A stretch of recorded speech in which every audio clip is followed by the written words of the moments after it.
Welcome to my top 13 worst to best Told Drama Revenge of the Island characters. As we all know in the Told Drama series, you're gonna have some characters you can't stand and despise, and others that you love, adore, and are your favorites.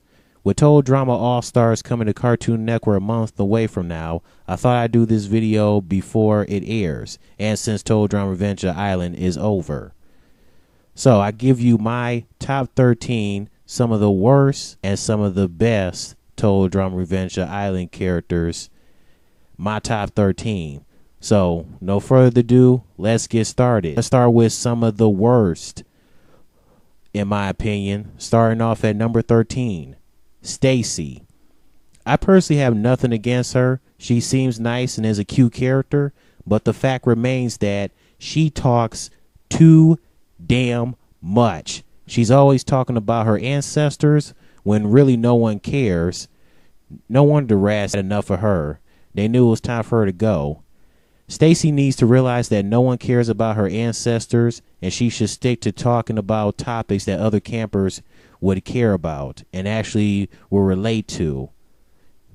If she wants to talk about her ancestors, then discuss it with others where you're from, or people who actually have the same interest in you as talking about ancestors and so on. I would put Stacey a little bit higher if she did not talk so much, but she wasn't around that long and I felt bad about her elimination.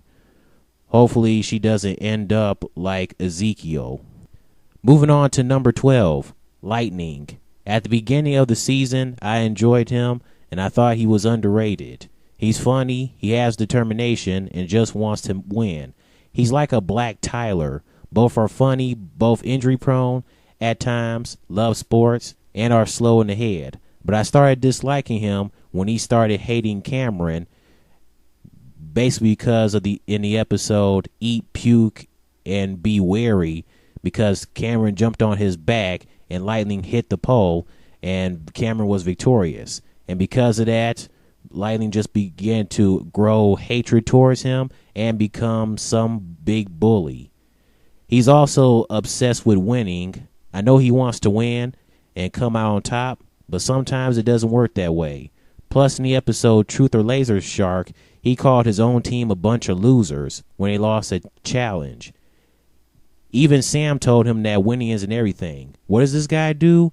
He chases his ass all over the place. It's like, dude, that's your best friend. He was just looking out for you. I just wish he wasn't so obsessed with winning so much. Even when you lose, you can still come out as a winner because you gave it your all. Because you gave it all you got, and you went out there and competed, and you gave it your all. Not to mention, this guy couldn't tell that Jo was a girl. What, because her name is Jo, spelled Joe? Is that what he was thinking instead of J-O? Maybe her name is short for Joanne. I can understand he probably mistaken her as a guy for her hairstyle and the jogging suit, but she kept telling you she's a girl, but you didn't want to believe her. Then he realized once she got the boo saying, "Say what? Dumbass." Lightning, you just suck. Moving on to number 11. Speaking of Jo, here she is, a.k.a. the Take No Prisoners Jockette, and is based off of Sue Sylvester of Glee.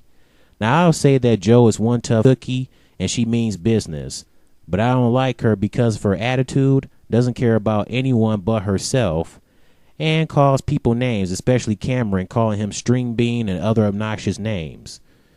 What is also a turn-off about her is that in Finders Creepers, after Brick disappeared, this twat obviously didn't give a damn about him, calling him a dead weight, leaving Anne Maria, Mike, and Cameron pissed off and angry. Mike even told Jo that her cutthroat attitude stinks, and I agree with the guy. Her whole cutthroat attitude and personality sucks.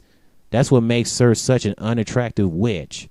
After Mike told her about her attitude, all she said was, "It's called a winning attitude. Get used to it. Or get out of the way. Let's drop a truck on this witch." I'm glad Cameron tricked her in Up, Up, and Away in My Pitiful Balloon. No wonder she doesn't have friends. Moving on to number 10, Scott, a.k.a. the devious one. More like the devious ginger dick. I despise this guy since day one. He's as evil as Alejandro. He got rid of teammates like B, Dawn, and as soon as the teams merged, he got rid of Mike. Zoe knew this was the last straw, causing her to get revenge on Scott. A few people say he's like Duncan, maybe because the way they look and the way they smile, but these two are not alike. Duncan is your typical bad boy who likes to have fun, pulls pranks, and messing with people. But unlike Duncan, Scott is an evil jackass who doesn't give a crap about no one but himself. But it's kind of ironic how both of these guys came in fourth at Camp Wawanakwa. Scott got hurt before his elimination, but he suffered even more when Fang the Shark joined him in the hurl of shame. Chris punished him for keeping him trapped. I guess Chris isn't as bad as I thought. In the finale, Scott ended up in a trauma chair due to Fang tearing his ass up badly, and he couldn't speak. Obviously, no one cared, and everyone laughed their asses off at him because I know I did. He had it coming. I'm sorry, but I have no sympathy for what he did, just like what Alejandro did in Season 3. And I know if it wasn't for Scott, Joe, and Alejandro, etc., there would be no drama. Look, I get it. That's why it's called Told Drama. But that doesn't mean I can't despise them. I put Stacey at the bottom for a reason because of her chatter. Even though she's nice and I don't have really nothing against her. Scott, you suck. Let's see what the hell he does in Season 5, if he'll even go far. He probably won't be in that trauma chair. I don't care. He should still be there for as long as I want him to for what he did. And now it's time for the best characters in the top 9. Coming in at number 9, Sam, a.k.a. the Nice Guy Gamer, and is based off of actor Seth Rogen. What I like about Sam is that he's nice, funny, especially his laugh. He reminds me of Harold, and he likes to play video games. Him and Dakota make a nice couple, and you gotta admit that he's pretty lucky. I wish good luck to Sam in Season 5, and hopefully he can make Dakota proud. Number 8, speaking of Dakota, here she is, a.k.a. the Fame Monger, and she's based off of Paris Hilton. And I didn't know about this until a few months after Told Drama Revenge of the Island premiered. When I first saw her, I thought she was going to be another Heather and Blaney mixed together. Nothing but a snobby, rich know-it-all who only cares about herself, but she's not. She may be rich, but she doesn't really care about the money, and she is such a sweetheart. She's so cute and hot, and especially when she blushes. Too bad she transformed into Dakotazoid. I mean, she still is pretty, but I miss this Dakota. She also didn't deserve to be tortured by Chris as an intern. When Dakota got eliminated the second time, I had a feeling that she was next when Chris had a big-ass smile on his face. He had this "I'm gonna rape you" type face. And she was like, "What? Oh crap, she's gone again." And then Dakota was like, "This is so unfair. Why am I getting eliminated again? Darn you, Chris." Well, at least when she got eliminated the third and final time, when she was Dakotazoid, while she was making out with Sam, she obviously didn't give one damn. So, hey. Number 7, Anne Maria, a.k.a. the Jersey Shore Reject. And, of course, is based off of Snooki.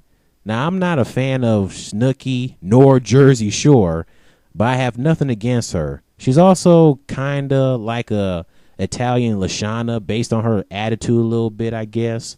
Although I think she needs to lay off from spraying her hair so much. She's already hot, based on her rocking the big earrings, the cute little top she wears, and the capri pants, etc.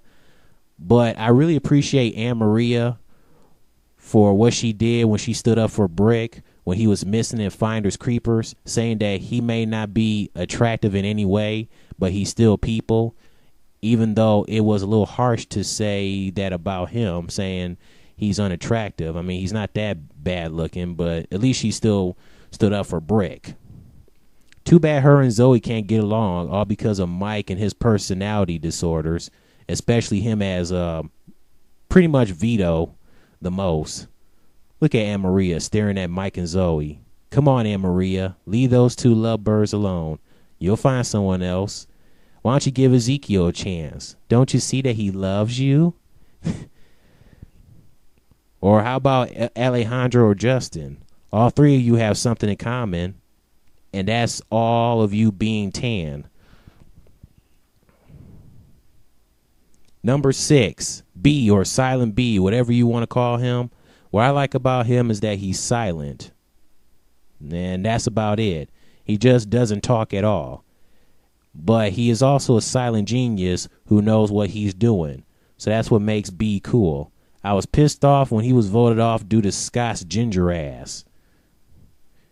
And I wish he would have said something before Chris got rid of him for good. I wanted to hear him for the first time speak, but no, that's how Chris is. Screw you, Chris. Number 5, Dawn, a.k.a. the Moonchild, and she is based off of Luna Lovegood from one of the Harry Potter movies. Dawn is such a cutie, especially here where she's staring down Scott like a dog. She looks sleepy around the eyes or drunk. She reminds me of Fluttershy because they both love nature, animals, and they are so nice and friendly. Dawn is also there to help others out and knows what's wrong, even as she does it in a weird, eerie way. Number 4, Brick, a.k.a. the Cadet. Brick is such an underrated camper. What makes him so likable is that he never leaves anyone behind. He sticks to his word, and he is a true cadet that deserves credit. I salute you, Cadet Brick. Sir, yes, sir. And now we're down to the final 3. Coming in at number 3, Cameron, a.k.a. the Bubble Boy. Also reminds me of Steve Urkel, except you won't see him doing any polka dancing. I also like Cameron since the beginning. He's smart, creative, and cares for everyone. I appreciate him even more for beating the crap out of the big spider that turned out to be Izzy. Plus, he even took the time to save the campers in the finale whenever they were in danger. Even though he didn't win season 4 in the U.S., at least he won the alternate ending, and he's still a winner in my eyes no matter what. Number 2, Zoe, a.k.a. the indie chick. What I love about Zoe is that she's so sweet, nice, friendly, and such a caring character. That's what makes her hot. But ever since Mike left and the medallion that he gave her broke, she starts going insane.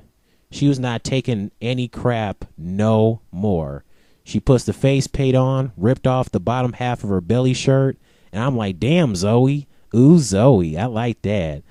And that's what even made her even hotter, followed by putting the ripped off shirt around her head. My favorite part was when she outwits Chef and finally takes down Scott. Zoe is such a badass character. And now, my number 1 best told Drama Adventure Island character, Mike. Mike is one cool, likable character.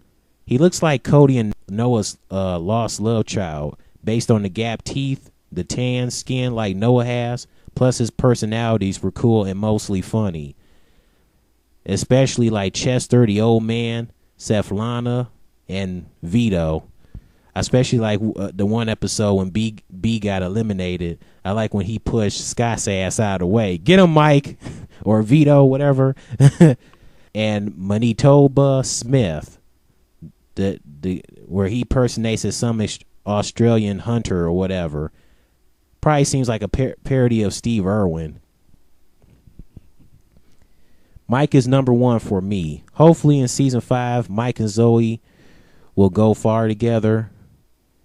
And it was a tough one choosing Mike and Zoe as number 1, but I had to go with Mike.